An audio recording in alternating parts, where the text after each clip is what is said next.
এই জমলাখুটিডাল পেচাবৰ জ্বলা-পোৰা আৰু জণ্ডিছ ৰোগৰ কাৰণে বৰ ভাল।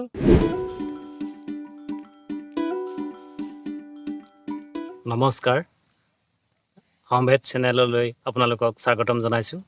মই আজি আপোনালোকক জমলাখুটিৰ বিষয়ে ক'বলৈ ওলাইছোঁ।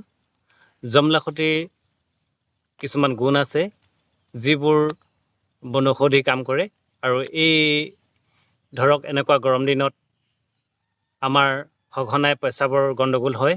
কেনেকৈ আপোনালোকে জমলাখুটি ব্যৱহাৰ কৰি ইয়াৰ পৰা উপকৃত হ'ব পাৰে সেই বিষয়ে আপোনালোকক জনাবলৈ ওলাইছোঁ। আপোনালোকক জমলাখুটি কৈ আছোঁ। আপোনালোকে জমলাখুটি চিনি পায়নে? কেতিয়াবা দেখিছেনে? বলক আপোনালোকক জমলাখুটিৰ ওচৰলৈ লৈ যাওঁ।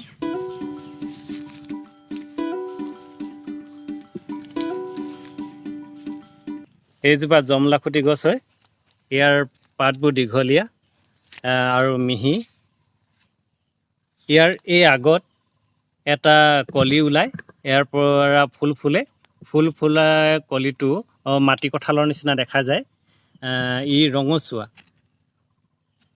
আৰু ইয়াৰ গুৰিত এটা গজালি ওলায়। গজালিটো এতিয়া নাই, এইজোপা ডাঙৰ হৈ গৈছে। গজালিটো আমি তৰা গাছৰ নিচিনা কাটি নি ইয়াক এতিয়াত ব্যৱহাৰ কৰিব পৰা হয়, ভাজি বনাই খাব পৰা হয় আলুৰ লগত। বৰ সুস্বাদু হয়। এইটো জমলাখুটিৰ নতুনকৈ ইয়াত ৰোৱা হৈছে।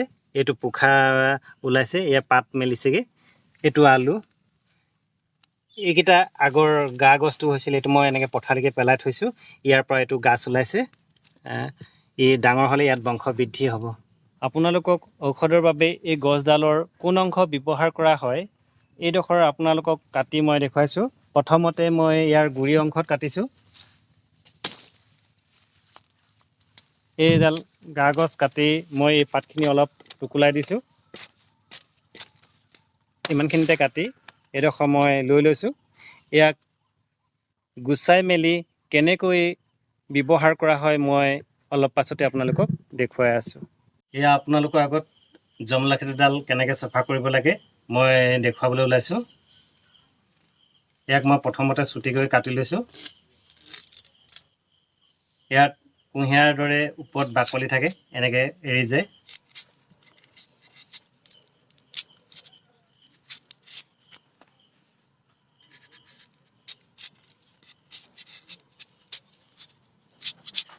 এতিয়া এনেকৈ কুঁহিয়াৰ দৰে এনেকৈ পাপ কৰি ইয়াক এনেকৈ ফালি দিছোঁ, আৰু ইয়াক অলপ এনেকৈ ভাঙি ভাঙি মই যোগাৰ কৰি থোৱা পানীখিনি ঢালি দিছোঁ।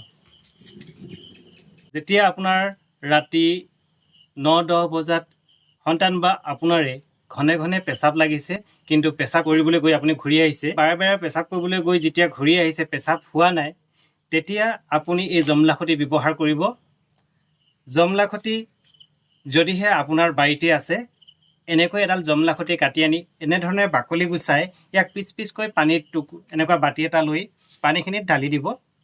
তাৰপিছত আপুনি এই তাল মিচি অলপ ঢালি দিব।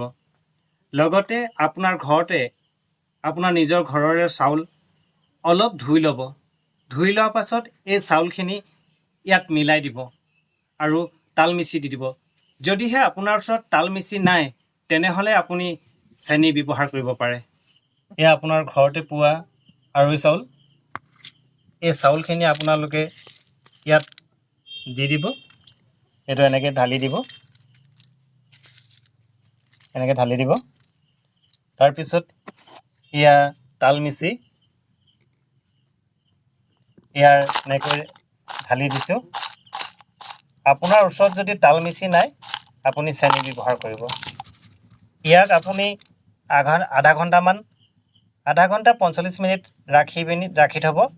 তাৰপিছত ইয়াক আপোনালোকে চাকনিৰে চেকি খাব পাৰিব।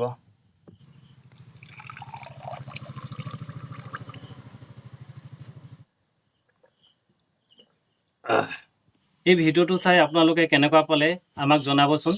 এই বস্তুটো আপোনালোকে আপোনাৰ কোনো অসুবিধা, কোনো ৰোগ নহ'লেও আপুনি ব্যৱহাৰ কৰিব পাৰে, বিশেষকৈ এই গৰম দিনত। গৰমত আপুনি ক'ৰবাৰ পৰা আহিলে এই বস্তুটো ঘৰতে তৈয়াৰ কৰি খাব পাৰে।